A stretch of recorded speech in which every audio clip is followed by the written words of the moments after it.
TitleMatchNetwork.com. Stay with us on this lovely afternoon. Beautiful. Great hotel room, 5 class, 5 stars. 5-star all the way. Let's talk about your start in the wrestling business. You grew up in a wrestling family. Your dad was a big promoter. Yeah. So how did you get started in the business? Did you go to shows at an early age? Oh, I've been going to shows ever since I can remember. I can remember from an early age. Harley race and my dad sitting at the bar in my house, drinking and putting together the show, and watching guys like Dynamite Kid come in. My father's core guys were the Cormier brothers, Leo, his brother the Beast, and Rudy K, Bobby K. Family wrestling. My dad trained them all and got their start in the business. That was like their clique, So for me, that was the top babyface growing up, was watching Leo and the Beast. Right. What age did you first meet Dynamite Kid? Oh, Jesus. It was after his WWE run. So, probably late 80s, right? Late 80s, yeah. Did you go to shows a lot with your father? Oh, yeah. We had our own RV. So we'd, pack up the whole family in the RV and drive to all the shows. Back then it was crazy, man, because it was real heat, and we'd usually have the heels drive with us, and then the fans would like throw beer bottles and shit after the RV, man. It was crazy. Every night you had to leave with the heat because it was a weekly town. You come back every week. So to build the angles, the heels would have to leave with heat. So fucking the fans, they were, really into it, man, because they'd show up every week. What territory was this? Where in Canada? Maritimes on the East Coast. We have 4 provinces. You had New Brunswick, Nova Scotia, Prince Edward Island, and on the east of Quebec. Right. That's where you're at. At what age did your father smarten you up to the business? I was 13, and I got on the road. Helped set up the rings and sell merchandise and stuff. So I kind of got smartened up to it. I rode in the back of the van for a whole summer. And next to me was Bad News Allen. In front of me was Rip Rogers, and the front seat was my dad. So, the knowledge there was incredible. And I would soak it all. I would just be quiet and soak up everything. So I kind of got smartened up that way. What are some of your early memories about Bad News Allen? Some say he's probably one of the toughest guys in the business. Yeah, man, that guy was cranky at times. I can remember at a show, he was walking out of the dressing room, and a little kid pushed him because he was the heel, right? So he pushed him in the ass, and he took the little kid and rammed his head into the fucking wall. So keep your hands to yourself, you little shithead. And just walked off. I'm like, damn, I don't want to mess with that guy. But he would sleep all day, and on the way to the town, and then he'd be up all night, usually bashing Vince McMahon the whole time. He was just very bitter towards WWE? Very bitter, yeah. What about Rip Rogers? Early memories of Rip? We drank a lot of milk. I can remember that. He had a good body, he was a bodybuilder, so he would always get his protein, and always drink a carton of milk, and he'd always have his stooge report. He'd always be reading that. The sheets? The sheets. Right. Yeah. So. What age did you realize this is something that you want to get into?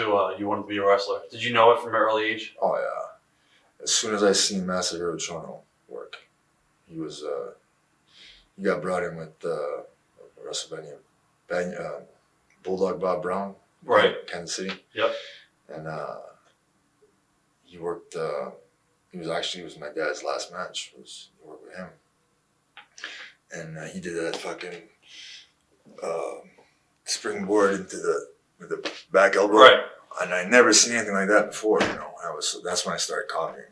I started doing flips and stuff because seeing him was just amazing. So, at what age did you start to train? With the weights or with the? Yeah, even weightlifting. Weightlifting was 11 years old. Wow. Yeah. First thing my father ever taught me was how to give a body slam. He said, "Try to lift me." So of course I tried to lift him. There's no way. So okay, I'll try it again. And that's when he posted, right? It's like, how the fuck did you do that? I didn't know. It was just like figure skating. You ever watch figure skating? Right. Same thing. So you pretty much got into the business at what, like 12? We're working in front of people 14. Wow. Okay. Yeah. What was training hard for you as far as learning how to take bumps and all? Yeah, man. We didn't train in a ring. We had carpets and a canvas on the grass, and that's where we learned how to take bumps. Right. And but you know, I did like 2 months of that. But what you really learn is in front of the people, you know. So he taught me the basic moves, grab a hold, and he was stiff, man. Fuck, my dad was stiff. This is how you grab a hold. Bam! Fuck, Jesus Christ! But you know how to sell it, you know. Right. Yeah, but you know, the way you're supposed to learn is you get in there in front of the people with someone who has more experience than you, and you work every night. And that's exactly what I did. You know, my dad's territory was 7 nights a week. Oh wow. And I would work twice a night. Wow. The first summer was it was just like a 5 or 6 week tour. It was every night, but we'd do a match, then we'd go in for a battle royal. Even a battle royal, you can learn. You know, you're in front of the people, so you can learn. What was the most valuable lesson that your father had taught you at a young age? Save your money. Save your money. Save your money. Right. And no matter who you're working, they're all just wrestlers. You know what I mean? It's pretty true. You have your early memories of your very first match, I believe, was in 1997? 98. 98? It was in Woodstock, New Brunswick against Wildman Williams. The guy, my dad broke him in the year prior, and he took off to Calgary. He was working for a Can-Am, I believe. Then he came back, worked my dad's territory, but we worked him almost every night. Did you ever want to quit early on? No, I loved it too much. My days, because we'd start usually in May, and then the season finished around September, but it's seasonal territory. So I was still in school. So I would go to school, I'd have about a half hour to go work out with the weights, then hop into the van, do the show. If I had homework, I would do it in the van or in the dressing room. And then get back at 11, wake up at 6 to go to school. Wow. So, what about the other kids in your school? Did they know that your father was into the wrestling business, and what was that like for you growing up, being in school and knowing a lot of famous people? Hockey is a big thing in Canada, you know. But yeah, little kids would ask me, "Oh, who's your dad?" He yells me, "Where?" You know, because you have to understand, he started in 1956. You know, he's 77 years old now. So none of the kids ever got to see him wrestle. Right. Did any of the guys ever take liberties with you in the ring? Since you were, the son of the promoter, did they want to try to teach you a lesson, or? No, but I never had friends in wrestling for that reason. You know, I couldn't. Plus, I was 14 and these guys are in their 20s and 30s, you know, and you don't want to hang out with a little kid. Right, exactly. So I was always the outcast. You also got to work a little bit with Cuban Assassin? Yes. I learned so much from that guy. That's what's missing in wrestling, man, is fucking veterans like that. Yeah. You know what I mean? Guys that work territories. Puerto Rico, Japan, Calgary. You know, there's no territories, man.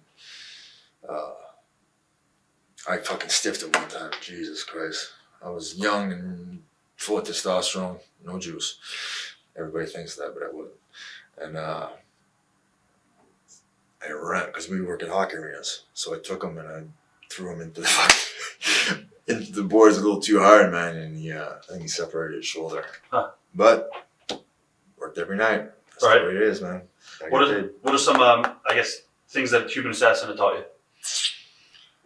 His big thing was working the gimmick. You know, he'd always have something in his trunks, or the army fatigues. Army fatigues, yeah.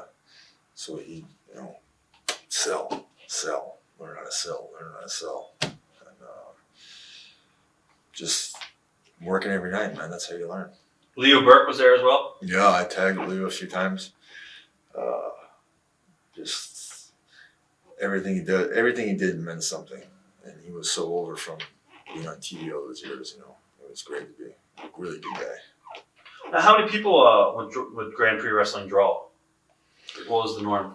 I'm not sure. I mean, we did weekly towns, but it was good business, you know. Was your dad the sole owner? Yeah, Okay. yeah. Well, back in the 70s, when he first started the Poffos, Randy, Lanny, and the old man, Angelo, they came and they promoted together. I think Randy and Lanny, they didn't start there, but it was like towards the beginning of their career, you know. And they remained friends ever since. My father was Lanny's best man in his wedding. Oh, wow. Yeah. I don't think it lasted, but. Right. None of them do. You had said Dynamite Kid had come into the territory. Yeah. Did you ever witness any of his irrational behavior? A lot of people say he was, obviously one of the best workers in the ring, but Yeah. a lot of people say he was an asshole outside the ring. No, he was nice. He gave me his ring jacket, man. It was cool. But my dad would tell me, sometimes, because he had vans, one for the heels, one for the big face, and sometimes he would just, in the middle of a car ride, just start yelling at the top of his lungs. The fuck's wrong with you? Right. But no, because I was too young to really. I wasn't allowed in the dressing room. I wasn't allowed around the guys. Even when you were working the matches? Well, I was working, yeah, but no, when I was. Okay, in the beginning. Yeah, little kid, I wasn't allowed. Gotcha. That's a place of business. Kids aren't allowed. All right. So. What other territories did you work for early on after you started with your father's company? Was that Just my dad. Like I said, it was a summer territory, and then winter was off. I wouldn't work anywhere. I just go to school, and then.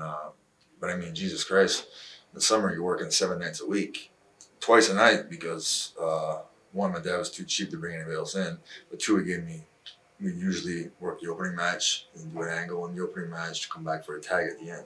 So I was getting 14 matches a week. Wow. You know what I mean? Nowadays, that's unheard of. Some guys only get 14 matches a year. Yeah. Exactly. So the experience came quick. What were your goals early on? Did you you wanted to stay with your father's company until it was time to go to greener pastures, maybe WWE, or? Well, every season I had to fight with my dad for him to run, because he's like, he always gets so depressed because he compared it to when he had TV and when territories were good. He would draw, make money, and he wasn't making any money. He was pretty losing money. But because he saw that I wanted to do it, that's why he promoted. And once you're hooked in this business, you're hooked. Yeah, without a doubt. So I think he enjoyed it, because every now and then we would get a good. That was around 98, 99, so that's when the boom hit, right? Yeah. And with the Attitude Era or whatever, Right, so wrestling everywhere was pretty hot. So we did pretty good business, but I had to fight with him almost every season. You got to run, Dad. You got to run. And finally, he would.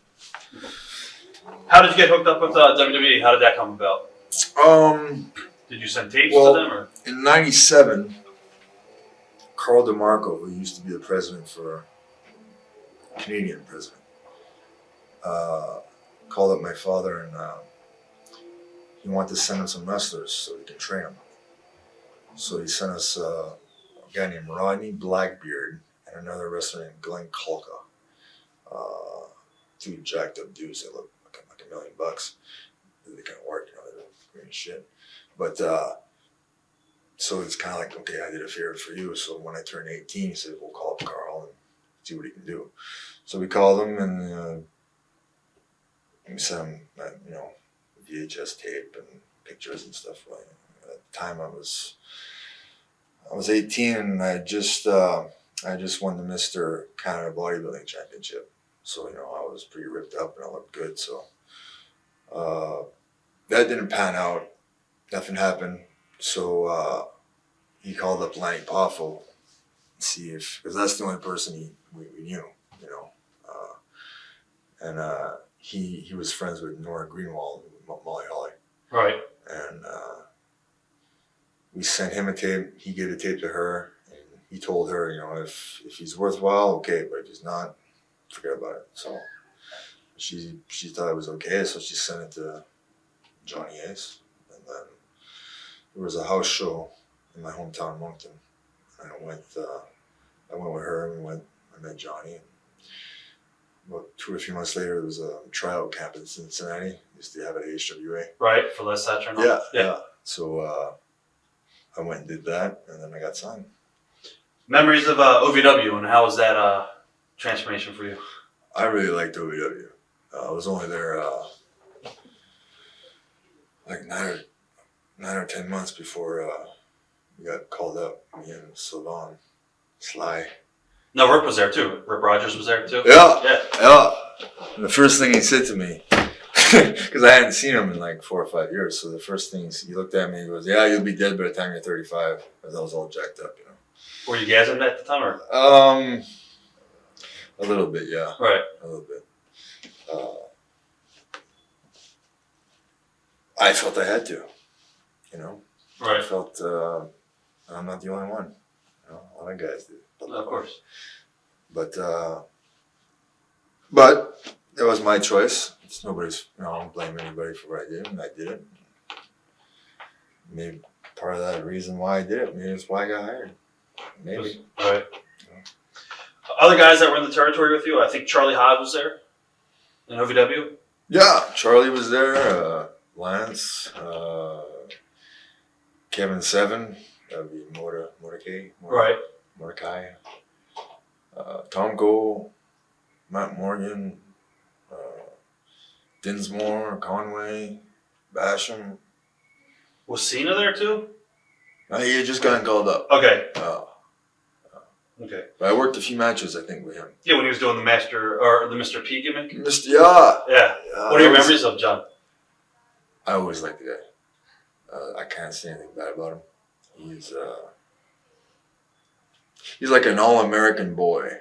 You know what I mean? I think that's why Vince fucking pushes him to the moon, because that's what he is. He's an all-American boy. Also, Nova was in OVW. Yeah. Memories of working a little bit with Nova. Before he got that fucking position, he was cool as shit. But as soon as he got that job, god damn, talk about a 180. Jesus Christ. Did he have a big ego, or was he just... Oh, dude. The Nova, he was all right, but then I could just see, like, fuck. I guess you get a little bit of power, you kind of goes to your head, but fuck it. But the Nova before that was great, you know. He was a real student of the game, you know. You could tell he loved the business. Without a doubt. Yeah. Early memories of Lance Cade. I miss Lance. Yeah, another guy who really loved the business. You know, unfortunately loved it too much, I think. You know. Right. Got caught up. We'll talk about that coming up later on in the interview. Sure. Definitely. You were teaming up a little bit with Lance too. I mean, did they give you a direction with what they wanted you to do in OVW, or? Yeah, we got put together with fat ass Bolin. Kenny Bolin? Kenny Bolin. Right. It was Bolin Services, right? Yeah. And our first dark match, my first dark match was against Canyon. But then they brought me and Kate up together doing tags. So maybe the original plan was to maybe bring me and him together as a tag team, you know. Because later on they bring Kate and Ginger Act together as a tag team. Right. So, but yeah, Kate he was a good worker, man.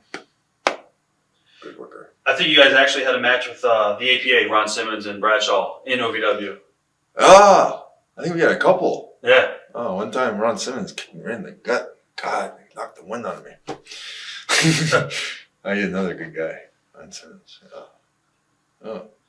Yeah. What was Justin Bradshaw like? A lot of people say he's a bully outside the ring. Did you ever witness any of his... Oh, he's an asshole. Oh. I did an interview a couple years ago. I was in Japan, and I said, the last 3 years I was there, I was miserable. Well, when I got switched to SmackDown, he was the reason why. So I couldn't. Every day going to work, I was called a French faggot. Every day. I mean, I don't want to go to work and be called a faggot. What if I'm not gay, but if I was gay? Right. You know what I mean? Isn't that sexual harassment? Sexual harassment, you know? Fuck, man. Then you throw jokes and every now and then they were kind of funny. You know, I laugh at it, but after a while it's like, Jesus Christ, man. Why do you think he targeted you? For whatever reason. Maybe I'm the son of a promoter. Because he's from the old school, right? So maybe that could be it. Maybe he didn't like my attitude. And I was I was a kid, dude. I got to SmackDown. I was barely 21. Right. You know? So maybe I didn't act the right way. Did you ever go to the office or anything? Huh? Did you ever go to the office about that? No. I never complained. I was just quiet and shy, which maybe came across as arrogant. But that's just the way I am. You know? What about Tommy Dreamer? Thoughts on Tommy Dreamer?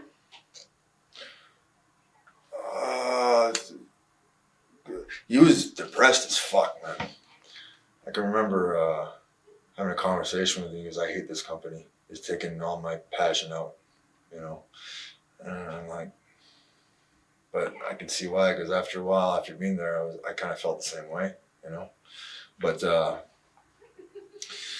don't know if he likes me. Maybe he doesn't. He does. He likes you. He does? Yeah, he's one of my best friends, and I told him I was doing an interview. So. Oh. Yeah. That was one time. We had a show overseas, and he was like, "Thank you for the match. You know, it was a great moment in my career." He goes, "You're such an asshole." What did I do? I guess I'm a natural heel. I guess I don't know. I don't mean to be an asshole. I just come across that way. I've made waitresses cry, literally, at Hooters, Denny's, and I don't try to do it. Seriously, I would. Order my food. I want, you know, I eat different. You know, I want 6 egg whites and, you know, steam my steak and whatever. And the waitress would start crying. I'm like, what the fuck did I do? That's awesome. Who else was in OVW at the time as far as management wise? So it was Rip Rogers. Yeah, Rip was the head trainer. And you had Danny Davis. Danny Davis. And Cornette would show up for TV, and rarely he'd come to our practice, maybe once. What are your memories of Jim Cornette? God damn, stupid motherfucker! Exactly. Yeah. Oh, I got a good story, man. So I called him up because I wanted, I don't know, if I wanted advice or I needed something. So I called up Cornette, and there was no answer. So he called me back. But what he didn't know is that I was on a Canadian cell phone.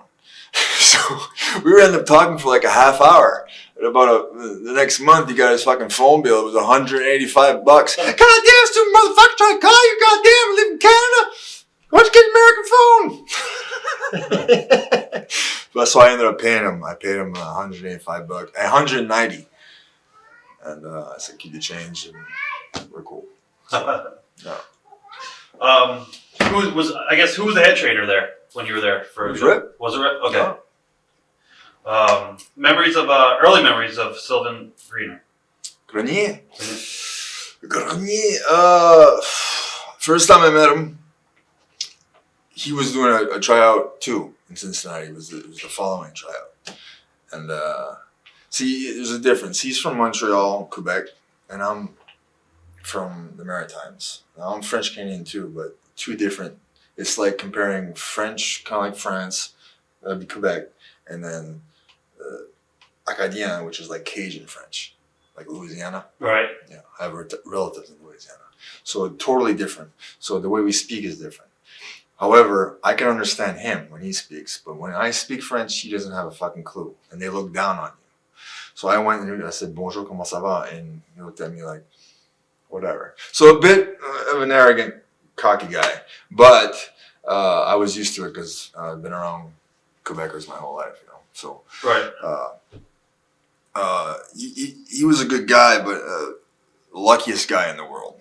I mean, think about it. He meets Pat on a golf course. His first 3 matches were WWE house shows. Okay. He gets signed. He was supposed to go to Louisville. He was there like maybe a week. And then the whole thing with the French not wanting to support the war. Right. And that's when we got called up. So, you know, shit just came easy to him, you know. Perfect timing. Oh, perfect timing. So was he a wrestling fan? Not at all. Wow. No. Not so at he all. got pretty much trained on the job. Pretty much, yeah. He was not a fan. I remember we did a house show in my hometown, and my dad came with us and we're all in the van, and he had like a 30-minute conversation with him. The first thing he said to me was he was never a fan. He was never a fan. Wow. So my dad would want to talk to him about old school, French wrestling and stuff, but he didn't know anything. Which, I mean, fuck, I haven't watched wrestling in 5 years, so from what I hear, 3/4 of the rosters aren't fans either. Yeah. So was he a good person on a personal level? I have nothing bad to say. I mean, he, well, that one time, you want to hear a story? Yeah, without doubt. It was our first European English tour, and it was the last night of the tour. We had just done that Insurrection pay-per-view, Right. and fucking sold out house, and you're on a high, So I didn't go party with the other guys. I stayed in my room. There was 2 German girls that came in my room, and there was a bottle of wine. I ended up oversleeping, and the concierge woke me up and said, "In my room." So he opened the door, and in my room, shaking me, said, "We gotta go because the bus left without me." This is my first overseas tour. I'm like, oh, fuck. And yeah, oh God, that was horrible. But anyway, he went and told, like, Johnny said, "Where's your partner? What happened?" And Sly was like, "Well, sometimes wrestlers, they take pills, Like, oh, fuck.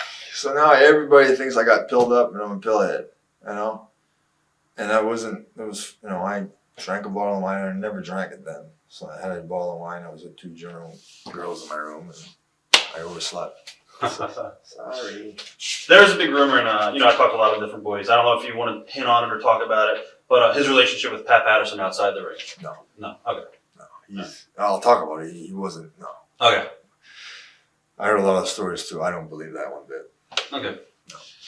You worked Chris Canyon. What are your memories of working with Chris Canyon? You're a good guy. Really nice guy. I didn't know he was homosexual, but not that it matters, honestly. But yeah, he gave me a lot in the match, and good guy. It's too bad. Yeah, I was going to ask you what you think about his passing. It's too bad. So eventually you got paired up with Sylvian, and you guys got put together as the tag team of Resistance. Mm-hmm. What are your memories of the very first time you got called up and I think you attacked Scott Steiner on your Raw debut? It was a new team. And they wanted to push us, so that's the way to do it. What was Scott like outside the ring? A lot of people say he's a hothead. Was he easy to work with? Oh, he was laid back. Really laid back. He kind of, I can understand. I mean, being in the position, kind of like fought when Johnny told him what we were going to do and we were going to lay him out. He was like, "Well, who's these guys? I've never heard of them before." But other than that, he was cool. Except that first pay-per-view match. If you go on Steiner Mania on YouTube, there's a part where he's in the ring and you hear him say, "Fuck off." Yeah. He was with me. Because the referee told us 3 times, "You gotta go to the heat, guys. Scotty, gotta go to the heat. Gotta go to the heat." So finally I said, "Hey, Scotty, we gotta go to the heat." And as he's stringing me up, he tells me to fuck off. Tells me to fuck off so he can get that little kiss his bicep, drop the elbow, fucking spot in. Right. And then we went to the heat. You also got to work with Scotty and Test in some tag matches. What are your memories of those matches? Oh, that same pay-per-view match, Test fucking blew my eardrum out. The opening spot was a slap. He got me right in the ear, and I couldn't hear out of the ear for like 2 or 3 days. Oh, wow. He didn't blow it out, but I mean, I couldn't hear out of it for 2 or 3 days. What was the promise that they had given to you guys when you came up to TV? Did you guys know what you guys were in for, or was it just pretty much, spot on TV, or did they give you any, like... As we were getting over as heels, because we had a lot of heat, dude. That gimmick was... Oh, yeah. It was hot. They told us they're going to give us the belts. So, there's an opportunity. And the belts, they're made to help get guys over. So they want to push us to get us over. So, yeah. Eventually, you had your tag title matches with RVD and Kane. I think it was a Bad Blood pay-per-view in June of 2003. What are your memories of working with Rob and Kane? Cool. That pay-per-view match went like 3 minutes. It was quick. Yeah, they cut some time off. And then the following night we worked on Raw. We did the main event at 19. I was 19 working the main event Raw. It's kind of cool. I mean, not too many people can say that. But yeah, you were the youngest WWE superstar to ever hold the title. Do I still hold that? I'm not sure. Oh. I got to do some research. Shucks. Yeah. Rob he knocked me out once. Fucking loopy, dude. He gave me a kick or something. It was maybe in Oklahoma. I was out for about 4 or 5 hours. Apparently, I was sitting in the training room. And every time someone would walk into the room, I'd run up to him and introduce myself, say hello. And the only person I missed was Chris Nowinski. I kayfabed him. I didn't say hi to him. Right. Everybody else, I would run up to them and shake their hand and say, hello, my name is Rene Dupree. Nice to meet you. That's awesome. Then they eventually put Rob Conway in the mix with you guys as a third member. Oh. Were you all for that? That was cool then. I didn't give a shit. Right. I think they realized that because I was 19 at the time, and I realized what kind of opportunity we're getting here, and Sly was so laid back, he's a very laid back guy. So, and I was more, God damn, we gotta do better, that obsession. And I think, we're two totally different guys. This guy was an underwear model, I came from a wrestling background. So, I worked 4 or 5 years with, and I really wanted it, I dreamt of it my whole life. He just kind of eased his way into it. He just kind of fell into his lap. So they separated us. And first he had a neck problem, apparently, and he got taken off the road. And then me and Conway were on job duty. Right. And then he came back, and I left, and they won the titles again. What was Vince McMahon like? What were your initial impressions of Vince? He'd always give me dirty looks, dude.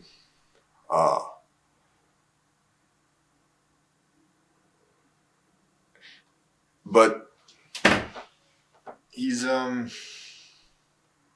an aura about the guy. You know what I mean? I don't know. And Hunter has that same aura to him. So I don't know if it's the protein diet or what it is, but they have this aura. Famous people seem to have this aura about him. Gene Simmons, he had the same aura on him. I don't know what it is. He can be intimidating, Right. No. Or was he approachable? Did you ever have to go up and speak to him one-on-one, or did you? I have a few times. A few times he came up to me and took me aside and talked to me. Like that night we may have been at Raw, he was like, "Hey, come here, I want to talk to you." And then he told me, "I know Sly's a little different." And at the time I was, you're fucking right, different. And he gave me this look, But I think if he did tell me, Renee, you're going to be here for the long run, which if I wouldn't have quit, maybe I'd still be there. I don't know, who knows? Right. What was it like to work with Bubba and Devon? A lot of people say, Bubba was an asshole and Devon was the cool guy. Did you sense that? I can see that, but you know what? Bubba would make a great agent, I think. He's good at, I'm sure he can call it in the ring, but he does it in the choreographed but what he does works, and he has a good mind for the business. That's from a professional standpoint. Personally, I never hung out with the guy, so I don't know. Right. But I can see where people would say, Bubba's an asshole, but I got along with him. I think so. Memories of your match with Rosie and Shane Helms? I love Rosie. He's a good guy. Right. Shane. What's his name? Sugar Shane? Shane Helms, yep. Sugar Shane.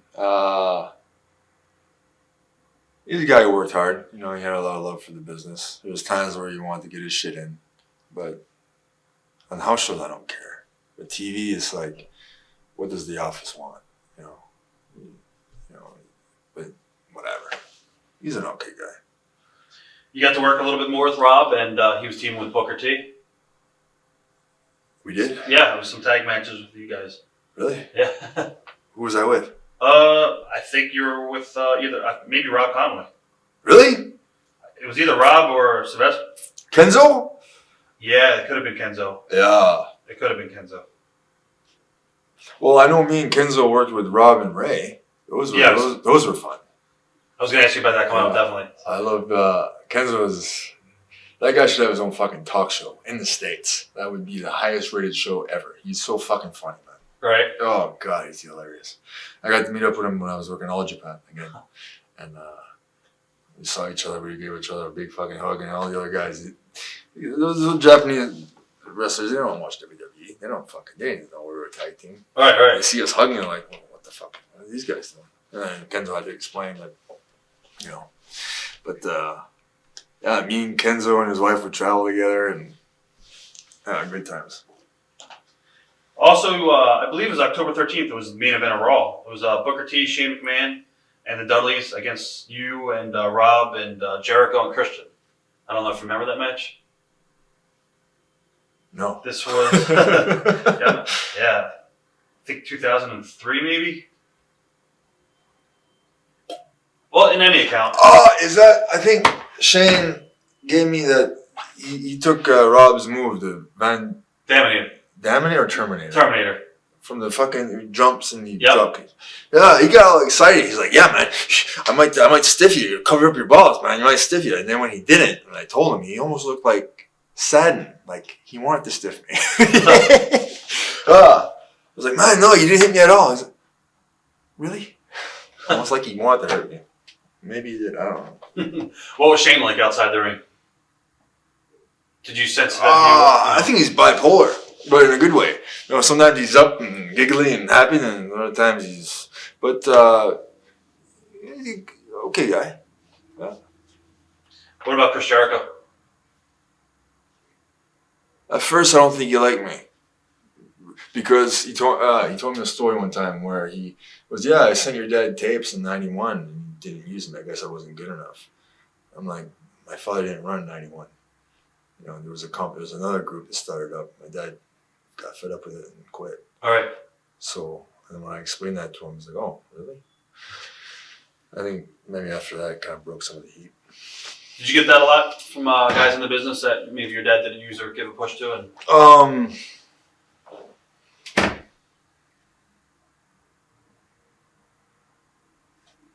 some guys would say that shit, like, "Yo, you're just a promoter's kid," you know. But that was bullshit, man. Because you know how much I got paid working for my dad? I was making $200 working twice a night, every night. Those guys were getting their downside, which was $500 a week. And guess what? In WWE developmental, the average is $500 a week. So imagine how many guys would love to have my dad run again. Everybody. Without a doubt. Members are working with Garrison Cade and Mark Jindrak. Jindrak. Oh, this guy could get the nicest pieces of ass. Right. Oh my God. I'm talking like 10s. 11s, dude. I like to hang around with the guy just because I get his leftovers. He was, no, seriously, this guy, and funny. Fuck, I know. Is he still in Mexico? I think so, yeah. Yeah, he's doing good over there, man. Now, I believe it was October 2003. You suffered a back injury? No. No, you didn't get hurt? I thought you suffered a back injury, a major back injury. Yeah. Okay. Then you got drafted to SmackDown in 2004. Mm-hmm. Were you for that or against that? I roll with the punches, man. Whatever you want. Didn't care? No. Okay. I didn't know if you thought that was a demotion or you got to work a little bit now with Billy Kidman. I think I worked a match with him. SmackDown? Yeah. That was my first match on SmackDown. It was an okay match. I don't know, Ray putting it over after. Hey, man, you got a good match. I like Ray. He's always a positive person. Who did you travel with? on SmackDown. Paul London. Sometimes Carlito. Carlito. And Bob. Right. And then it was Bob, Billy, and Jamie Noble. It was the four of us. And then me and Kenzo started to ride together. Yeah. Now, Paul London, he was pretty out of his mind near his end of his run in WWE. He was always out of his mind. So when he started doing drugs, he just didn't care.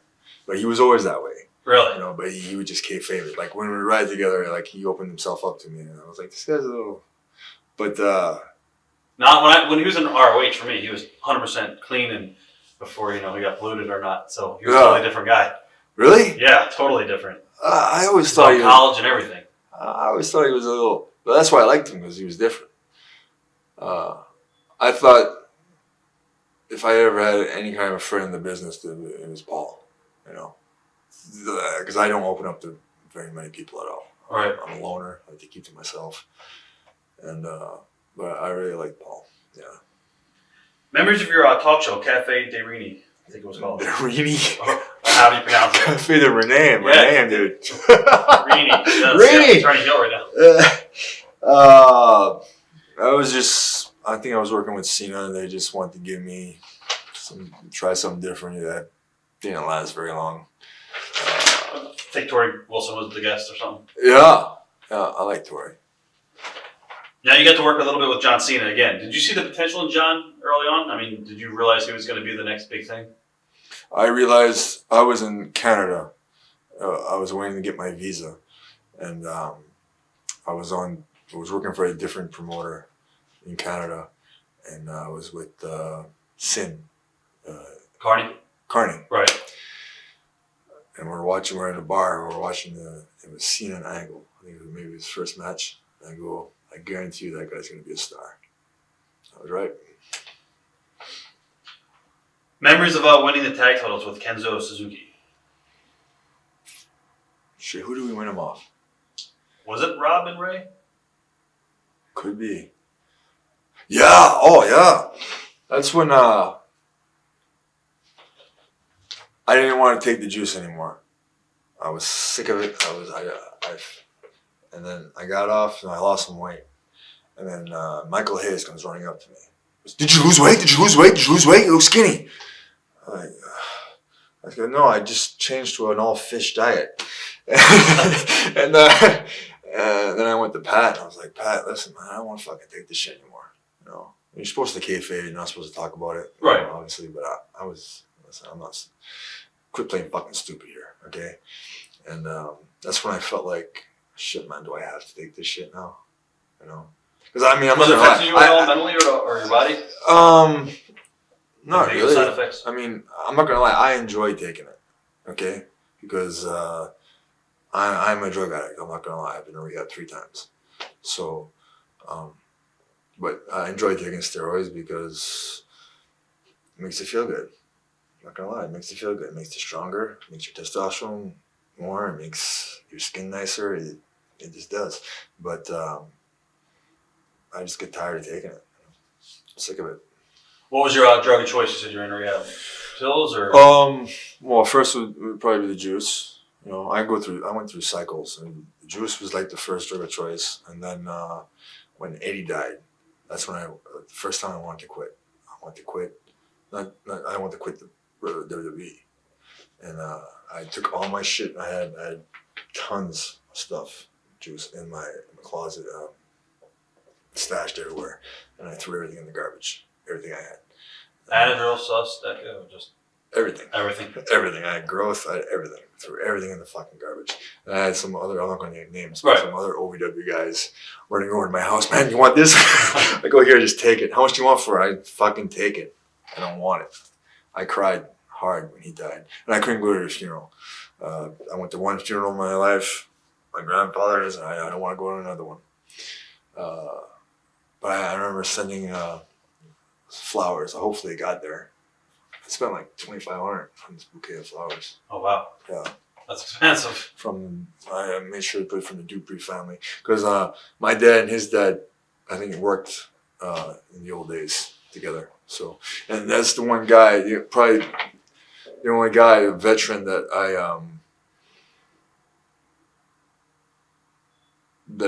I really respected and loved because we could understand each other. Because I mean, he grew up with wrestling, and his father was a worker and a promoter, and as was I. So we kind of had that bond, you know. When you worked him, I think his tag team partner was Booker T too. Some of the Yeah, Booker broke my nose. Yeah, that was the night it was in Nashville, and we were flying out to the desert, Afghanistan, or right, Iraq. One of those two to do a tribute to the troops. What was that tour like? It fucking sucked. I had a broken nose. It was my 21st birthday. Bradshaw was on my ass again for whatever reason. He was being a dick. And we got there, and I didn't want to do it, but I was a company guy, so I went and did it anyway. And it was freezing cold in Iraq. It was an outdoor show. I got food poisoning, and I didn't go sing Christmas carols or something. Right. So I got heat for that. I got heat for blowing my nose, man. I got heat for everything. And so, yeah, I couldn't wait to get the fuck out of there.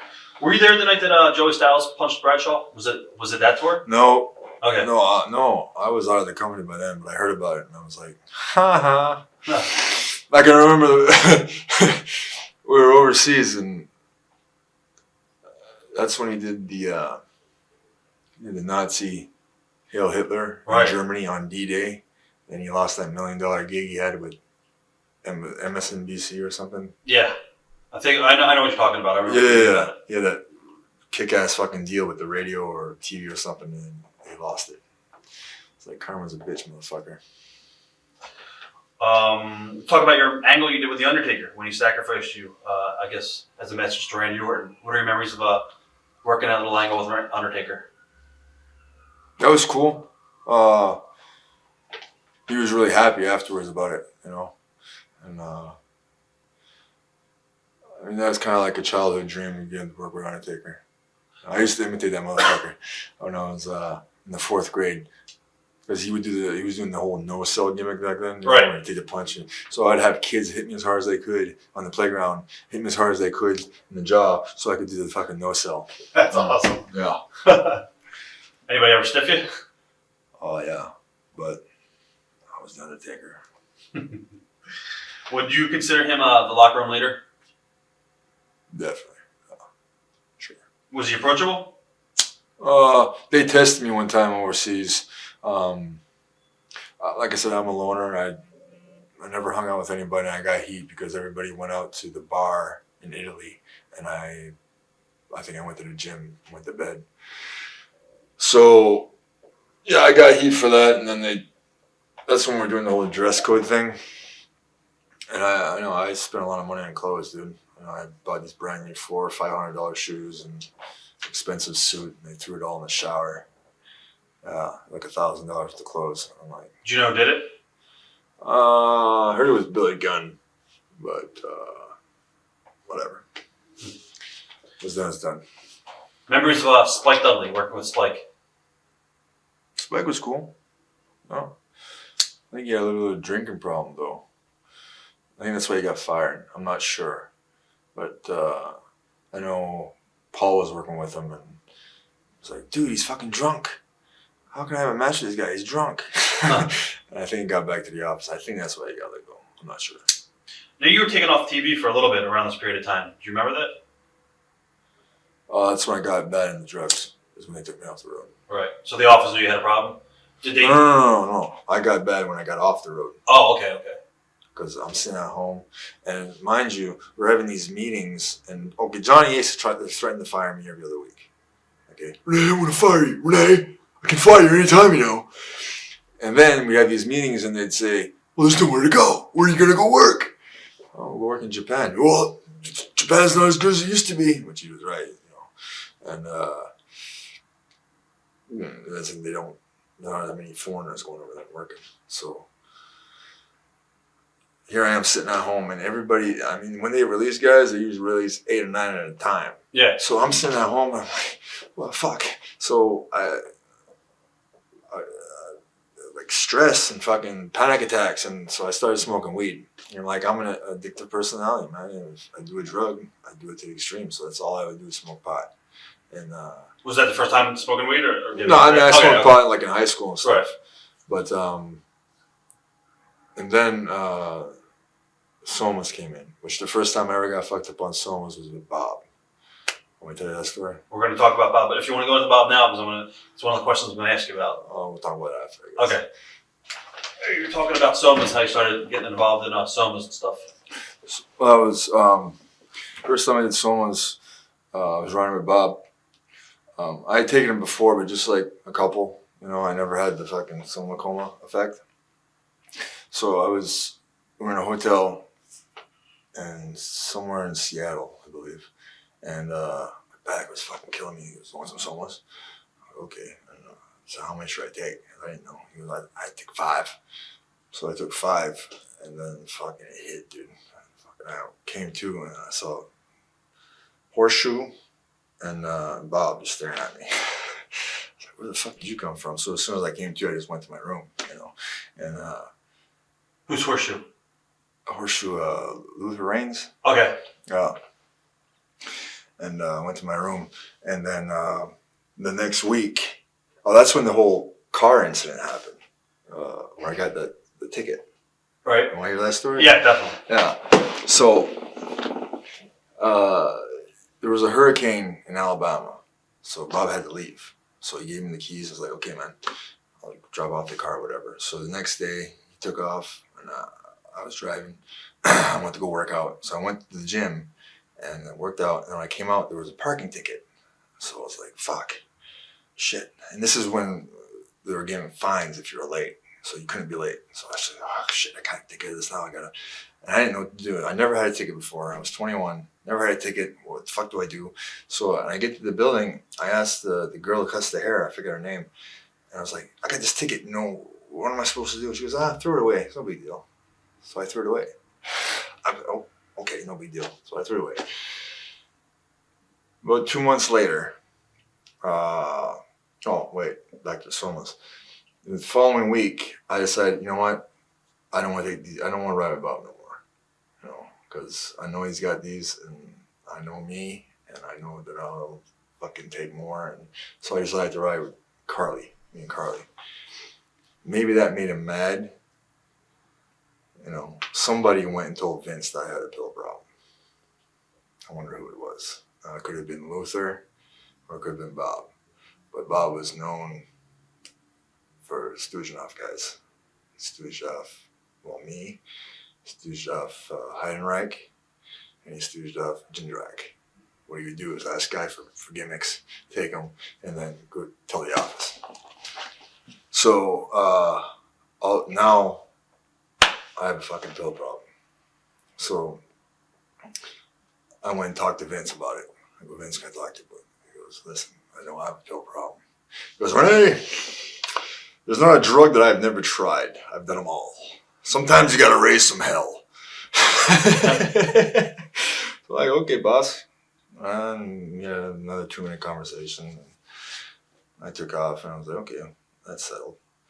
And but 2 months later, I'm going through Dallas, Fort Worth, Bradshaw and fucking Bob are sitting at a table, and Bob was kind of balding in the back, you know, and he had bleached blonde hair, and he was red. And he said, I got a fucking ticket over $800. And these were my exact words. Maybe he didn't hear me, but I said, let me know how much it is, I'll pay you double, man. Maybe he didn't hear me, but that's exactly what I said. And we got on the plane because we're all the boys, and he was cussing and swearing, and all these little kids around. And here's this guy cussing and swearing. I got scared, man. So yeah. So I should have probably gone and tried to talk it out, but this guy's a psychopath, man. I don't fucking want to be around this guy. And that's when finally we got a match, and then That's when he gave me a shiner. No big deal. Was that the chair shot one? Oh, well, he was stiffing me the whole match. But the thing is, I was still working the match. Like, we locked up and he took me over and he put me in a front face line, started choking me out, and I went to the ropes and broke it. And then finally, when I fed for his comeback, first punch, boom, lit me up. I fed up. He punched me again. Boom, I fed up. I went to the floor. That's when he grabbed the chair from behind, hit me in the fucking back, and then he fucking started kicking me in the head. And then I was waiting. He got me about 9 or 10 shots. And then this wasn't TV. This is a house show, right? house show. Right. I think Syracuse maybe. And then he was like, "Don't fuck with me again." And then I got right up. I didn't stay down. I got right up, and the finish was take salt, throw it in Charlie's eyes. And I did that. And then I walked over to Fit, who was the agent. I said, "Change the fucking match." And I was pissed. But out of respect, I didn't fight back. Then he started chasing me. So I outran him, got to the back, and then from behind, he fucking hit me and gave me a couple more shots. And then, that's what happened. Did he have any heat from the office after that? I think he got fined like 10 grand. I know Kurt Angle was the one that jumped in and told him to, get off me. But I ended up paying him. I paid him. Right. And it was like $800. I said, "Here you go. Take it." Was that the end of your? Yeah, I mean, as far as like work, me and Bob always had good matches, man. We worked well together, I thought. He was a little snug, but nothing compared to the Japanese. Right. You were taken off TV for a little bit. You worked. Then you got called back up, and you were doing Velocity and stuff. And you changed your look a little bit. You had the goatee and the black trunk. Yeah. Just trying to be different, I was a big, I wouldn't say a fan, but I remember going through my father's magazine and seeing a picture of Ox Baker. I thought to myself, wow, you put that on a card, just his face alone, that's going to draw attention, man. So I try to do something similar to that. And Vince liked it.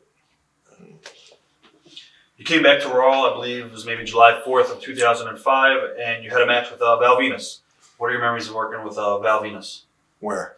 I'm not sure. It was when you came back after Velocity. You had the new look, and then On Raw. yeah, Or Val and Raw, yeah.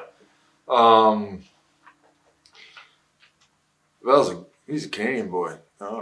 Good worker, but that match was supposed to highlight me, and it was kind of 50-50, Now that I got more experience and I've been around and I've done a lot more, I realize you gotta be more selfish and realize that, okay, this match is to highlight me, so I should have been highlighting more. But nothing against him. I think that was great. You worked a little bit with Matt Striker. Yeah.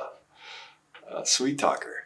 That guy we'd go to a tanning bed or a tanning salon and he'd sweet talk the girl at the counter, man. We'd get free tans, free lotion. He's a worker, man. And you got to work a little bit with Shane Helms again for on Raw. I did? Yeah. Yep. Maybe just one match. I don't remember. Okay. You definitely got to work a little bit with Tajiri. Tajiri-san. I love Tajiri. Yeah, I remember we had a match in Nashville, and he put me over after the match. He went to Dinsmore. He says, "Oh, Nene, he good worker. Maybe only better than him, maybe Triple H." So, and then Dinsmore came and told me that. I was like, "He said that, really?" And then I remember going to Shawn Michaels and saying, "You should see my match." He goes, "Yeah, he took that." I took a big bump. Tajiri does his kicks, Right. So we did a spot where he kicked me off the apron. I took a big bump to the floor. He was like, sometimes, you shouldn't bump for certain people. I'm like, okay, I can understand what you're saying. But when I decided to go to Japan, Tajiri is the reason why I got there. Right, for hustle. Yeah. What were your memories of Shawn Michaels? Did you get along with Shawn? Did you like the guy? I thought so. I thought he was... then again, I didn't try to get to know him that well. But I think if you really want to learn, if you were really passionate and you really loved it, I think he's kind of the guy could see that, So towards the end there, I always try to go to him and ask him for advice and stuff. How did you suffer your hernia? How did that come about? I had that for a while. It was actually my first hernia. I had 4 hernia surgeries. First one when I was 15 because I was lifting way too much weight. I was crazy in the gym. But the abdominal hernia happened. I believe it happened when I was working that tryout camp in Cincinnati. It's when I had a match with Furtake. It was a tag match. Kevin Seven, Mordecai, Kevin Thorne. How many fucking gimmicks did he have? Yeah, a lot. So. So I go to pick him up for a slam and he dead weights me. I'm thinking, is this guy just green or is he being a prick? I'm thinking, we're trying out to get a fucking job and this guy's dead weighting me off a body slam. I ended up picking up and slamming him, but I mean, that's when I pulled a hernia. And then I've had it ever since, man. It keeps popping out.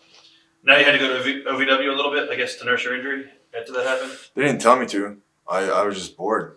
And then now that's when drugs escalated because the first time I ever took a pain pill, it was Cincinnati. It was I was working with Spanky, Brian Kendrick. Right. We did a practice match and fucking I did the slaughter bump in the corner and I covered my head but I didn't cover my teeth and shattered all my fucking teeth. Knocked them out. But there was no pain. It didn't hurt. But I went to the dentist and he goes, oh, I gotta get a prescription for Vicodin. I didn't know what the fucking Vicodin was, so I tried it. Oh, Jesus, fucking nice. And then I realized, I went over to the apartment where all the boys were staying. I said, hey, man, I got these. And it's like fucking little dogs. Just, they were giggity, man, trying to get it. And I was like, wow, this shit has power over people, doesn't it? And then I got tired of the buzz, so I threw it and I gave it to somebody. And then when I went to Canada. When you went back to work for your dad?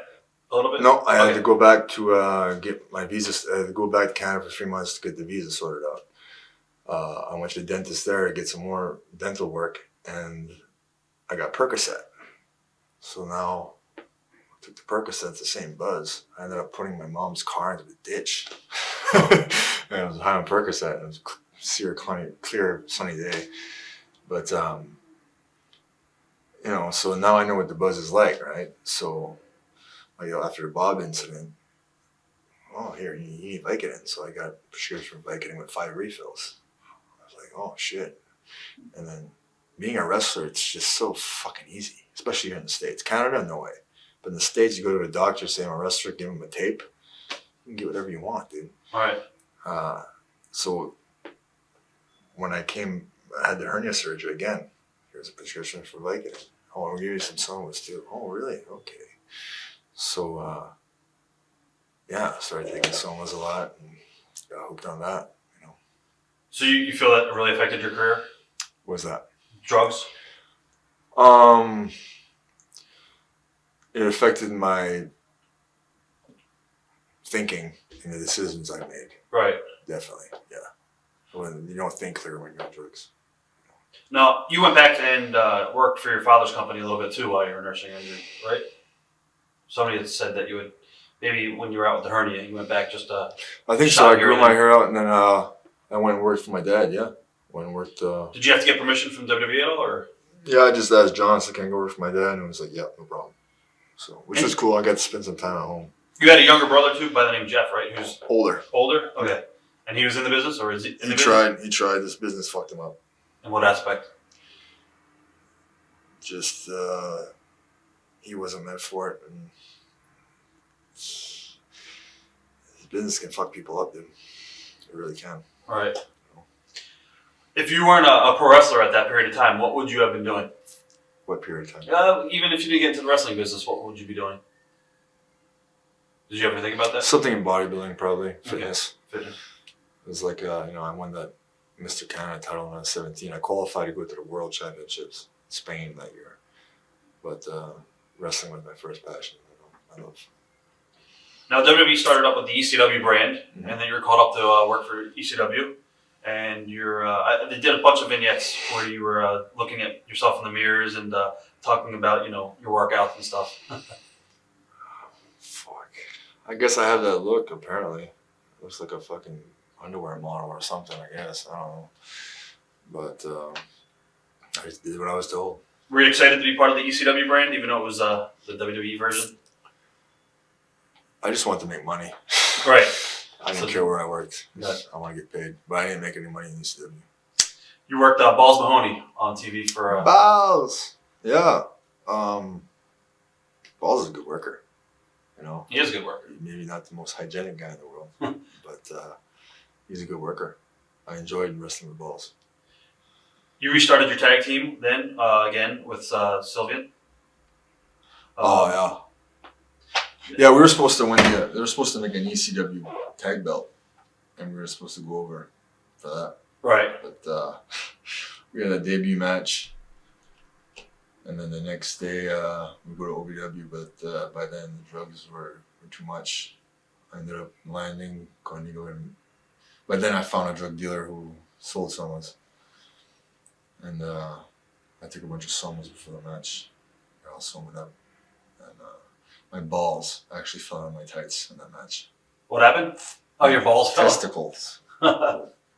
Well, fucking Sly's the one that got tights made, and they were too small. I don't want to brag, but I got a pretty big sack, dude, so they didn't fit. Right. Well, so it was kind of embarrassing. Well, it was very embarrassing, but a lot of people think I got fired because of that, but no. I called. Well, Nova called me first and called me a stupid motherfucker, and I hung up the phone on him. And then I called up Johnny Ace and told him, listen, I was smart enough to realize, listen, this is out of control. I need help. So they first sent me to a rehab in Tennessee, and I got kicked out. And just for not following. Bad attitude, I guess. And then that's why I left. And I called John. He's like, Renee, what the fuck are you thinking? You're going to get fired. Sorry, John. They kicked me out. I don't think I told them that they kicked me out. I just left. And, well, that rehab, I mean, there's different types of rehabs. Okay. There's some rehabs that are more spiritual. And I said, I don't want to go to that rehab. It's rehab for hippies. Right. I want to go to where Eddie and Regal went. And that was in Atlanta, Georgia. So I went there for 3 months, which is good because I got to learn the science behind it, and the way your brain works, why you're doing these drugs, you know. They're a life experience, and that one helped me. But after 4 months of rehab, the same week is when the whole Benoit thing happened. So, you know, you're feeling good, you're on a pink cloud, and you get out of rehab, and the biggest catastrophe in wrestling history happens. Were you close with Chris at all? Kind of, because, I mean, we worked, you know, he worked with all the same guys that I did in Canada, you know, with Leo and Cuban and all those guys. So there's kind of like a connection there, you know? Right. And we can talk more about that, my opinion of the whole deal if you want. Yeah. What is your opinion? Well, there was wine bottles found, correct? Yeah. Wine bottles, and there was multiple drugs in the system, including Xanax. Now, I've mixed Xanax and alcohol together. Alcohol in itself can make a person very aggressive and angry. Okay? You put Xanax in the mix, you black out. Like I've drank alcohol and taken, you know, Halcyon. And when I was in Japan, I ripped off a fucking 200-pound screen door and not even remember doing it. Okay? Because I get very violent when I drink. So what I think happened is that, have you ever been married? No, single. Okay. Well, you know people that are married. Oh, yeah. People get in fights all the time. Right. You know, you mix steroids, which is testosterone levels were what, 10 times the I think so, normal yeah. level? Okay. That's going to make you more aggressive. And as far as roid rage, well, it's possible that he got in a fight with his wife. And I think there was something going on to where she had filed for divorce. So it's possible that he was drinking, taking pills, and all that juice. Okay. She threatened to leave him. He flipped out, fucking did the deed. Woke up, came to, realized what the fuck was going on. Oh shit, I just killed my wife. He gave his kid a Xanax. There was Xanax found in the little boy's system, right? He gave the kid a Xanax so he'd fall asleep, then choked him out. That's when he hung himself. Because it happened over 3 days, right? Yeah. So 2 days maybe. that's what I think happened. Make sense to you? Yeah, 100%. What are your views on the WWE wellness policy? Do you think it's a work or? I think it's the greatest thing that ever happened. Because whether they want to admit it or not, they influence everybody in this business. Because they're the top dog. That's the only place to make money is for Vince. You think some guys get away with it more than others, obviously? I think growth hormone is a big deal. Right, I was going to ask you about growth. I think growth hormone is a huge deal. Just look at the guys' faces and their foreheads. Yeah. Anybody who does bodybuilding. Why do you feel like they don't really test for growth just because they... It's too fucking expensive. All right. You know what I mean? It's crazy because, Linda just spent over $90 million on her campaign and she lost. And then... $90 million! Oh. Yeah. Well, I'm not going to say anything. Because I did an interview. I don't know if you ever seen that interview I did. It was like 2 or 3 years ago. It's when Lance died. I was very, very upset. Because he had told me some stories, backstage shit. Which, in this business, you believe nothing what you hear, half what you see. Right. But I knew Lance a long time, and I could see some of those stories being true. Do you want to share them or no? No. Okay. All right. God, kayfabe. But was Lance's death the one that hit you really the hardest? I came from France. I had a show in France, and I landed. My wife called me and told me he was dead. I was crying the whole time through customs, crying on the bus. It was from Narita to Tokyo. It's about an hour and a half bus ride. Crying the whole time there. And in Japan, I was drunk. Before that, I was drunk every day. I switched to alcohol. So I went from steroids to pot to pills to alcohol. It's one addiction at a time. I've done them all now. Right. I'm done. Coke? Oh, fuck. You want to get into those later? Tell us some of those stories. God. But back to Lance.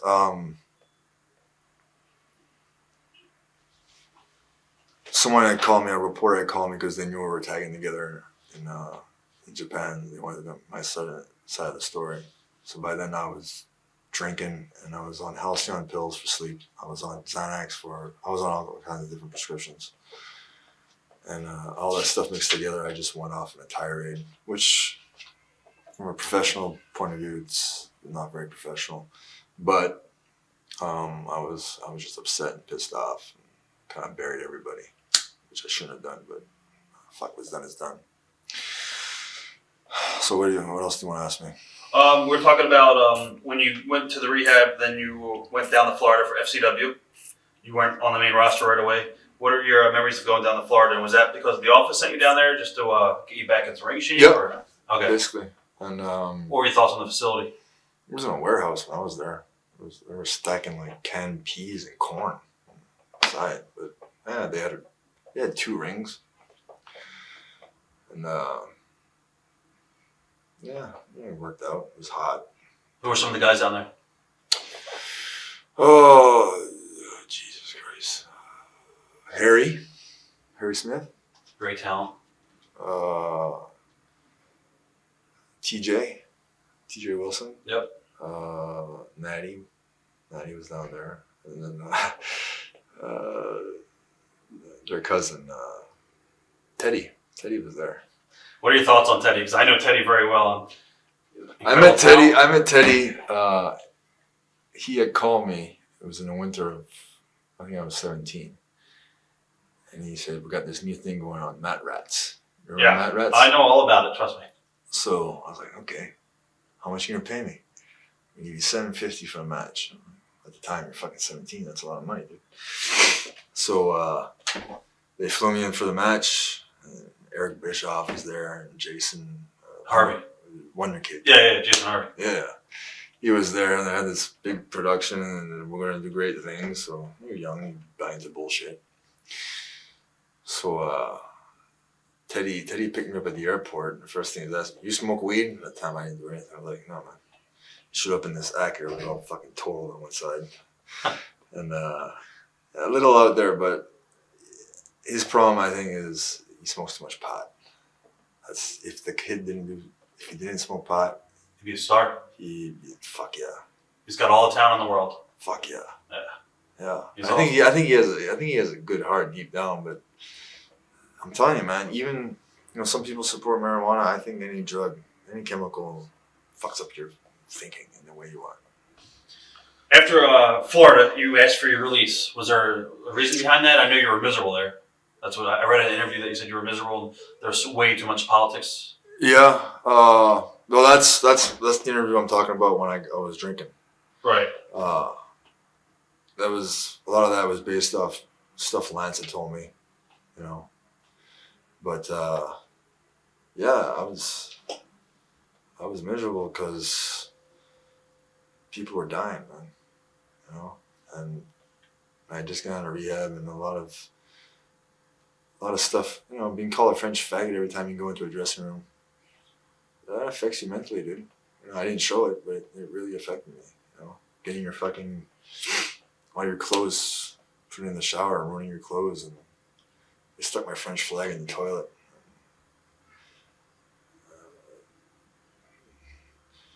Yeah, being physically assaulted, basically. After you got your release, how relieved were you? I was going to Japan. That was my dream. So you went right over to Hustle? Yeah. Right away? Yeah. How did you get hooked up with the Jerry? Well, I went to John. He's like, "Okay, Renee, it's up to you. What do you want to do?" I'm like, "I'll give you a week to think about it." So a week went by, and I was like, "You know what? I want to go to Japan." He's like, "All right, man. Wait a year, maybe 2, and we'll bring it back." I'm like, "Okay, whatever." So I flew over to Japan, did the show. I was living in Texas at the time, Houston. And fucking I loved it. I love that country. I got Japan tattooed here. I love it. And I was like, and they offered me a year contract. I go over every month, and I'd make enough money to pay off my mortgage, pay all my bills, and have a little bit. And I figured, fuck, I'm fresh off TV. I could probably do some indie dates and just make some more money. It would have been perfect. However, when I get to Houston from Japan, I was refused entry because my visa was no longer valid. So they fucking deported my ass back to Canada. Like, fuck. So I remember trying to call John. I got his secretary, and she asked me, "Is this important?" I'm like, "No, it's okay. I'll call some other time." I dug the hole, so I gotta lay in it. Right. But I was in Japan for 4 years. I worked for Hustle for 2, and then they shut down, and I started working for All Japan. What are your thoughts of Hustle promotion? Who are some of the guys that you worked with over there in Japan for Hustle? Hustle, Tajiri, of course, Kawada, Tenru, Koshinaka,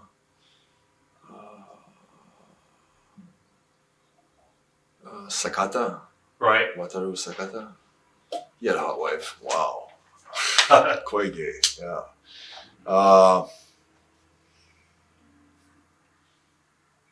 Worked with Aki Bono also. Tagged up with Scott Norton. Very cool. Tom Goto, you were a tag team Armageddon. Oh, fuck. Yeah, I got Tomko a spot there. Because Lance actually came and worked for Hustle as well. Because he got let go after, I believe he got someone up on the plane, right? Yeah. And they released him. So he got that gig in. I didn't even know he was there, man. I came down to get off the elevator, go to get some breakfast, and there's fucking Lance trying to light a cigarette. I'm like, oh, fuck, Lance. Hey, man. So it's kind of a reunion, but yeah. Great Muda. Memories of Muda from All Japan? He's the best. Fucking yeah. He's a great boss. Now, did you like working in Japan? I mean, how hard was the style? It was a lot stiffer, obviously. Fucking stiff. After I started, my body started to ache about 3 months. My body started to fucking hurt. Right. And I didn't want to take pain pills. I didn't want to do it. Well, their pain pills suck anyway, but I didn't want to take any pills. I was going to ask you about the Japanese workers and behind the scenes. Is it similar to the American style with the guys with drug problems and all that? Fuck no. No? Okay. No, they drank like fish. Right. But, no, man. Those guys. Totally. If they do, they kayfabe the shit out of it. Right. I don't see it. And you talked a little bit earlier on. You said the Japanese wrestling industry is not as strong as it once was. I mean, as far as Tokyo don't get sold out like it used to. Right. You know, the pay isn't what it used to be. I mean, shit. They used to bring over 10, 15 foreigners, gaikokujin, and they were paying 5, 10, 15 grand a week. You know, now all of Japan has maybe one foreigner full time. No. Maybe they want to. See, it's all different there, you know, because it's all sponsorships, and they don't rely on the gate, you know, right? Attendance, the sponsors pay, and of course, mafia sometimes. Yeah, exactly. Going back to WWE, I have a couple of questions I want to ask you about some of the other talent in the locker room that you might have had interaction with. Randy Orton, what was he like outside the ring? Randall, I always got along with Randy. It kind of pissed me off the one time I invited him over to my house, though. We had a house show in my Moncton, New Brunswick, and then I invited all the boys to stay at my house. And my dad kind of went to warm up and show him old pictures and stuff, and kind of blew him off. So it kind of got I think he apologized to me afterwards about it, though. Right. Maybe he was being a dick, but I heard he changed. Maybe he's not. I don't know. But yeah, I always got along with Randy. Hunter and Steph, did you get along with them? Yeah, for the most part. I mean, yeah. Was Triple H one of the boys, or did he change over time because now he was a power man in the office? No. Yeah, I don't think he's. Would you consider him one of the boys, or did you consider him office? I think he has very few friends, but when you're in that position, you have very few friends. You have a lot of people kissing your ass. CM Punk, did you have any interaction with him? Because you were pretty much almost done with the company, and he was coming up, and he was on ECW. Did you have any interaction with Punk? I don't think I worked with him. I don't think you worked with him either, but did you see the potential in Punk? Oh, I remember he was Paul Heyman's boy. And they were trying forever to get this guy over. And but the one night I'm sitting, because I never watched it on the monitor. I always go out in the arena and watch it. And he's wrestling with somebody. And then CM Punk chant starts. I'm like, oh, okay. But then I see 2 or 3 guys from this side, 2 or 3 guys from this side come out. CM Punk. Okay, the chant started. Take off their ECW shirts and go to their back. They had plants in the crowd to chant his name. And that's a Paul Heyman thing. It's a Paul Heyman. Call it genius. I don't think it's the right way to get somebody over. Do you think it's cheap heat? What do you think? Yeah. You know, but Paul Heyman, the other thing he would do is when he was in OVW, I'd just go down because I want to learn from everybody, right? And see how they do business and see, because I heard Paul Heyman's supposed to be a genius. So I'm saying, what he would do is he'd have all the students sit in the hard camera because there's only one camera, and they could see all the students, and then put all the regular fans on the side, and he would tell the students who to cheer for, and who to boo, and what to do, and make noise. All right. You know, oh, when this guy comes out, make sure to really go crazy. I'm thinking, okay. And then he would wait. He knew the agents would come every Wednesday, right? So he would open the doors 10 minutes or 20 minutes later so that when the agents came, they would see this big, long lineup of fans. So, oh, fuck. The perception, right? Oh, my God, he must be doing something right. Look, all these people trying to get in. Wow. Shit like that. All right. What are your thoughts on Steve Austin? And what was he like outside the ring? I liked him. I like Steve. Yeah. No bullshit kind of guy? No bullshit. I don't think he believes in... I think he's from the old school. Yeah. You know? And I think he knew that... Because we did a little thing on Raw a few weeks in a row where he basically boot stunned me. But he called me up. It was like Christmas break. He was drunk as fuck. He's like, hey, Rene Dupree, son of a bitch. I don't know, my friends around. It was kind of like a mark out moment. Right. Because all my friends, hey, look who it is. It's Steve Austin calling. And I asked him about it. He goes, I don't know what you're talking about. I walked away. You after Japan, you went over to France, I believe. You worked for AWR. Rob Van Dam was over there. That was at the same time. I would do tours for Japan, then go do tours for AWR. A fucking great time. And they were drawing huge houses. Huge fucking houses. Right. Oh, huge. I mean, they did about 5 or 6 tours. That first tour we did, it was me and Tess every night. And the 3,000 was the smallest house we had, and the largest gate was about 6,000 people. But the price of admission, I found out, was €135 for floor seats. As the euro was strong. The euro was about 1.3 or 1.4. So, and the cheapest ticket was about €45. So I have it all written at home. But I did the math. There was $1 million tour. Right. Wow. Millions. You know, those promoters made shit. I didn't make shit. Promoters made a lot of money. You also went to Mexico for a little bit. What was it like down in Mexico? Oh, I did. What company was it for? It was Dragon Acai. Ultimate Dragon. Right. We just did one show because Tajiri hooked that up for me. I was like, man, I really like to go to Mexico. So I went and did the Dragon Mania, got to work in main event, and sold out in Mexico. Wow. You know. Hard to adjust to the style of the guys down there? Well, I worked with Fujinami. Okay. So we just did fucking wrestling, which is cool. Right. I did a few spots with Mystico, which he was over like a motherfucker. I think he got called up, right? Yeah. Yep. Yep. Yeah, and those different, but yeah, it was a cool moment. Now, did you have any heat with Vince McMahon? I remember reading an interview that you were kind of like bitter towards Vince because of your father's company. I did that interview. It was probably that one, yeah. I was all fucked up. Sorry. Huh. But see, when I don't think that way when I'm sober. When I get drunk, I start remembering the past. And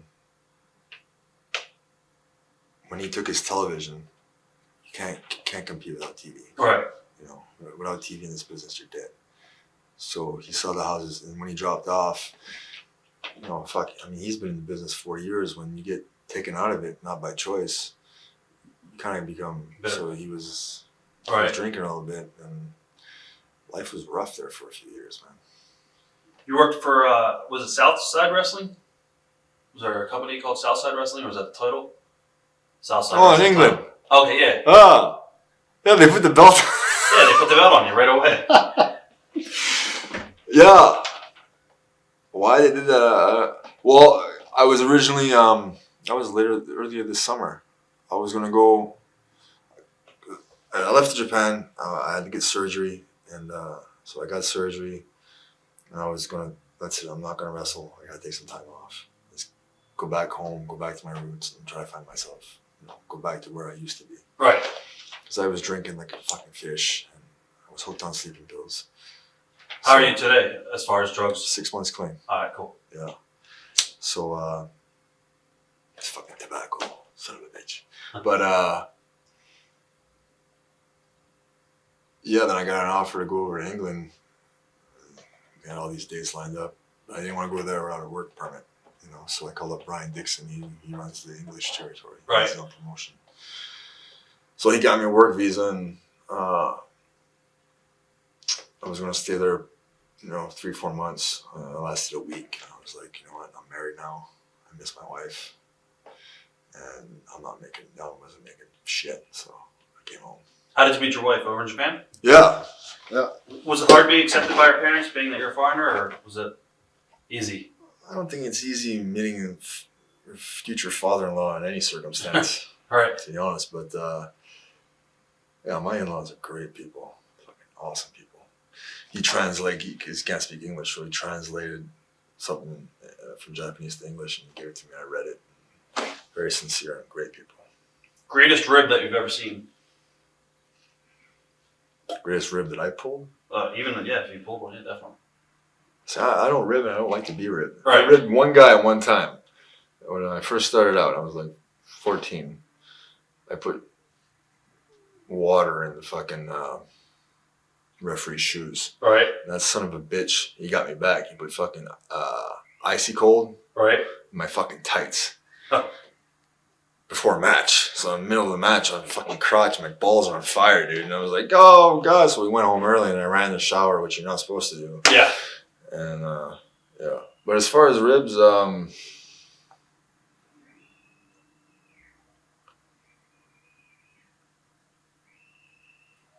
I didn't see very many. Any good road stories? Me and Paul London. It was a night after a pay-per-view. I was working with Cena, and he's older than me. He's about 3 or 4 years older than me. Who's that? Paul. Okay. So it's How old are you now? 28. 20. Okay. So I told Paul, okay, man, you're older. It'd be cheaper for you to rent a car. Okay. So I'm waiting out front of the hotel. He shows up in this 91. This is like, we're in 2003. This 91 beat up Cavalier. Jesus Christ, where the fuck did you rent this? He goes, oh, at the second-hand shop. I'm like, okay. So I'm the one driving, of course, and the fucking engine light's going on. We gotta drive all the way to Palm Springs and then like 4 or 5 hours in the desert to Las Vegas that night. And here I am. After the show, I'm driving, and here comes Cena pulling up. It's like he did it on purpose, man. He pulled up in this big fucking Lincoln, and he's rapping to himself or whatever, and he just stops just long enough for me to look at him. Here I am driving a 91 Cavalier, fucking with the engine light on, and I see him pass that son of a bitch, and he just took off. And I stopped at the fucking Texaco and got myself a pack of cigarettes, and I'm driving through the desert in the middle of the night. And this is one of the memories that I had that I miss being there. Right. Was I was driving, Paul is sleeping, and I'm driving through the desert, and the Riders on the Storm by the Doors starts playing. And it's like I felt the moon was, I just felt like I was in a movie. You know what I mean? And I think of that memory, and it's like, fuck, I want to be there again. Just for little shit like that, you know? Right. You know? So what do you, what's in store for you in the future? What do you try to do these days as far as getting your name out there? Well, this. Right. Promote the hell out of it. Come on. Yeah, I will, definitely. I don't know. This is my first gig in the United States in 5 years. Oh, wow. It's been that long. Yeah. I never worked in independent in the States. Unless you consider OVW an independent. Right, it's not. Yeah, this is my first indie in the States. And how's business here, man? The business where? In the States? It's horrible. It depends where you go. I mean, there's only a few companies here. You know what I mean? You know. Nobody does fly-ins. Yeah, exactly. So where I'm at in Canada, there's one promotion that runs once a month. They take off for December, I'm sorry. And there's no money. So I'll just move back to Japan, hopefully. Right. Is that something that you could do easily? Just go back to All Japan or Hustle? Hustle's out of business. Well, Tajiri's got a new company now. He's involved with it. I think Tommy's going over there in 2 weeks. Is he? Yeah. I think they only run once a month. So, because I know all his regulars, they work other independents as well. Right. But I mean, there's so much work over there. I think I'd like to. You know, I had a break, let my body heal. You know, and now, like, fuck, being in the States again, it's kind of exciting, you know, for me. Any regrets looking back? I don't know, man. I'm 28. It's like my career's just starting. Right, exactly. You know, I've been in it almost 15 years, but it's just starting, you know. I'd like to try to get another 15 out of it. You know. Any stories that you want to get off your chest? Anything you want to say to anybody out there that might be listening that you never had a chance to tell your side of the story? I mean, you told the Bob Holly story. I remember. Have you seen the shooter that we did with Bob? No, what did he say? I did it maybe 2 years ago and I forgot, but it was definitely regarding the rental of the car and stuff like that. I'll give you a copy. I might even have a copy tonight. So. Did he bash me? I think so, but I don't remember. I could be wrong. I know he told a side of the story. So. Because if he bashed me, then I'd have probably more to give you. Right. You know, because I didn't try to bash the guy. Right. I don't remember, to be honest. But he is a stooge. You can put that. He's a fucking stooge. Right. Okay. Right. That's your opinion. I mean, I like Bob. I get along with him. I just worked with him. We did a seminar about a month ago. So. How did it draw? What's that? Well, we only did a couple people. Only people came. I think people are scared of him because of his reputation. Yeah. I remember the time we did a spot in the match. I go, okay, Bob, give me a 1-2. What? That's the first thing I fucking learned. First fucking 1-2 is you punch the guy, he registers, but you come right back with another punch, a 1-2. Right. He didn't know what the fuck it was. So, yeah. But solid WWE style worker. Let's put it that way. Oh yeah, definitely. It's a good work. Yeah. So, I guess that's it. I mean, is there anything you might want to tell your wrestling fans out there that you were never able to give a message to before until now?